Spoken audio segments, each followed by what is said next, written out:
Hello students, next जो हम topic ले रहे हैं वो relation between average cost and marginal cost.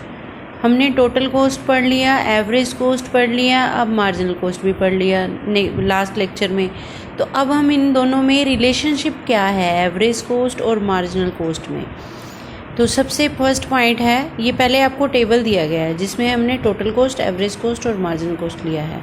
तो इसका जो फर्स्ट पॉइंट है, both AC and MC are calculated from TC, कि हमने चाहे AC निकाला चाहे MC निकाला तो वो किसके अकॉर्डिंग निकाला, हमने टोटल कॉस्ट के बेस पर। टोटल कॉस्ट का जो फॉर्मूला है वो लगाकर हमने ये दोनों चीज़ें जो हैं फाइंड आउट की हैं। तो सबसे पहला तो यही है कि both AC and MC are calculated from TC, कि एवरेज कॉस्ट और मार्जिनल कॉस्ट, सीमांत आय और औसत आय दोनों कुल आय के आधार पर निकाली जाती हैं। नेक्स्ट है हमारा, when AC falls and MC is lower than AC। आपको ये जो डायग्राम दिया गया है इसमें हमने एक तरफ यूनिट लिया, एक तरफ कॉस्ट लिया। कॉस्ट जब हम ले रहे हैं तो इसमें हमने एक एवरेज कॉस्ट लाइन शो किया और एक मार्जिनल कॉस्ट लाइन शो की है, ठीक है। तो average cost and marginal cost आप डायग्राम में देख सकते हैं। तो इसने कहा कि व्हेन AC फॉल्स, जैसे AC गिरता है हमारा, ये AC ये वाली लाइन, जैसे AC हमारा गिरना शुरू होगा, MC is lower than AC, तो MC वाली लाइन हमारी AC के नीचे है, ठीक है। और थर्ड पॉइंट है, व्हेन AC राइज, जब ये बढ़ना शुरू हुआ तब MC is greater than AC, तब हमारा MC जो है AC से ज़्यादा हो गया। और फोर्थ पॉइंट है, MC cuts AC it's lower point. MC और AC कहाँ कट करते हैं, जहाँ पर AC का लोअर पॉइंट है वहाँ पर ये जो है कट करेंगे, आपस में इंटरेक्ट करेंगे। यही आपको हिंदी मीडियम में दिया गया है। फर्स्ट है, इसमें जो डायग्राम है वो शॉर्ट टर्म वाला लिया गया है, इस वजह से ये डायग्राम ऐसे शो हो रहे हैं। जो मैंने अभी डायग्राम आपको समझाया है वो यही वाला डायग्राम है, ठीक है। उसके न्यूनतम बिंदु पर काटता है, सीमांत लागत वक्र औसत लागत वक्र को उसके न्यूनतम बिंदु पर काटता है। तो फर्स्ट जो हमने पढ़ा था कि जब औसत लागत घटता है तो सीमांत लागत औसत लागत से कम होता है। तो इसने ये नीचे लाइन एक ड्रॉ करके बताई है। और इसी तरह से जब AC बढ़ता है तो MC AC की तुलना में अधिक तेज़ी से बढ़ता है। नेक्स्ट चीज़, औसत लागत और सीमांत लागत की गणना, वो हमने कहा कि किससे होती है, कुल लागत से होती है, दोनों की गणना। तो ये दोनों ही, ये हिंदी मीडियम और इंग्लिश मीडियम में एक ही चीज़ बताई गई है, लेकिन जस्ट इंग्लिश मीडियम वाली बुक में ये वाले डायग्राम से ही आपको इसको एक्सप्लेन किया गया। और इसमें अल्पकालीन औसत लागत, शॉर्ट टर्म का स्पेशली बताया गया है कि उस केस में हमने शॉर्ट टर्म का ही अभी जो हम पढ़ रहे थे औसत लागत, वो यही पढ़ रहे थे पीछे कि वो U शेप में क्यों होता है, MC एंड AC। तो उसी के बारे में हमने आगे आज इनका रिलेशनशिप पढ़ा है, ठीक है। नेक्स्ट है हमारा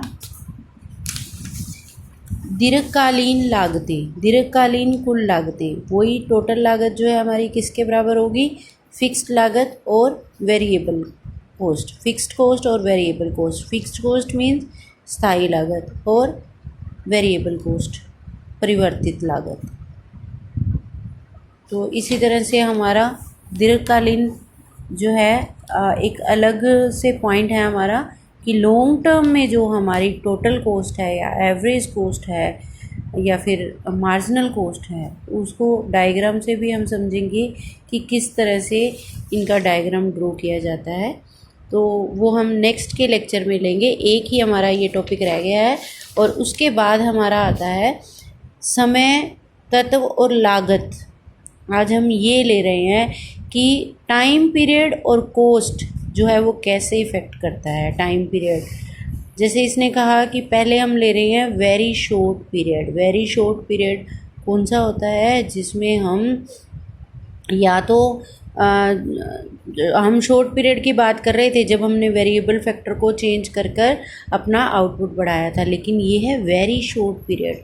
वेरी शॉर्ट पीरियड में सिर्फ आप अपने गोडाउन में रखा गया सामान, जो आपके पास स्टॉक में रखा हुआ है उसी को ही सेल्स के लिए निकाल सकते हैं। तो ये वेरी शॉर्ट पीरियड टाइम की बात की है इसने कि वस्तु की पूर्ति को उसके वर्तमान स्टॉक से ज़्यादा नहीं बढ़ाया जा सकता। इसका मुख्य कारण यह है कि अति अल्पकाल में फर्म के पास इतना समय नहीं होता कि वह अपनी वस्तु के स्टॉक में किसी प्रकार की वृद्धि कर सके, इसीलिए अति अल्पकाल में इस बात का कोई महत्व नहीं है। सेकंड है हमारा, तो इसमें हम कोई भी जो सप्लाई है उसको नहीं बढ़ा सकेंगे, हम सिर्फ स्टॉक जो हमारे पास अवेलेबल स्टॉक है वहाँ तक ही हम इसको बढ़ा सकते हैं। अल्पकाल में क्या होगा, अल्पकाल में अभिप्राय समय की उस अवधि से होता है जिसमें किसी वस्तु की पूर्ति को उसकी वर्तमान उत्पादन क्षमता तक बढ़ाया जा सकता है। अर्थात हमने वेरिएबल फैक्टर लगाकर, परिवर्तनशील जो फैक्टर है हमारा वो लगाकर हमने अपने प्रोडक्शन को बढ़ाया है, तो उससे जो है हमारी लागतें बढ़ जाएंगी। ठीक है, तो अल्पकाल में एक फर्म कीमत में कमी होने पर बंदी लागतों का तो घाटा उठा सकती है, परंतु वह कभी भी परिवर्तनशील लागतों का घाटा नहीं उठाएगी। अर्थात परिवर्तनशील लागतें भी प्राप्त नहीं होती तो उसको उत्पादन करना जारी नहीं रखेगी। मीन्स जो हमने प्रोडक्शन किया है, जो हमने वेरिएबल फैक्टर लगाया है, उसकी कॉस्ट तो एटलीस्ट हम लेंगे ही लेंगे। अगर हमें उसकी कॉस्ट भी अवेलेबल नहीं हो रही तो हम अपना प्रोडक्शन जारी नहीं रखेंगे। नेक्स्ट है हमारा दीर्घकाल। दीर्घकाल से अभिप्राय उस अवधि से है जब वस्तु की पूर्ति को उसकी मांग के अनुसार बढ़ाया जा सकता है। तब हम परिवर्तनशील साधन भी चेंज करेंगे और हमारा जो फिक्स्ड स्थायी साधन है उसको भी चेंज करेंगे। तो इसमें मांग के अकॉर्डिंग हम पूर्ति को बढ़ा सकते हैं। तो इसमें एक सामान्य प्राइस जो है निर्धारित होती है जो मांग और पूर्ति के अनुसार होती है। तो दीर्घकाल में उन्हें कुल लागत तो अवश्य ही मिलनी चाहिए, अन्यथा वे अपना उत्पादन बंद कर देंगे। तो उस केस में जो भी हमारी लागत पड़ती है, चाहे वो परिवर्तनशील है, चाहे वो कुल लागत स्थिर लागत है, तो उसके अकॉर्डिंग हम कुल लागत जो है हमें डिमांड और सप्लाई जो हम उसी के अकॉर्डिंग हमारी प्राइस तय होगी कि जो भी प्राइस फिक्स की जाएगी उससे हमारी कॉस्ट को, टोटल कॉस्ट को पूरा किया जाएगा। ठीक है, तो ये मैंने आपको आज इसीलिए बीच में करवा दिया कि ये छोटा टॉपिक था हमारा, और जो लॉन्ग टर्म वाला टॉपिक है वो थोड़ा सा लेंथी है, वो हम कल के लेक्चर में लेंगे। Thank you, have a nice day.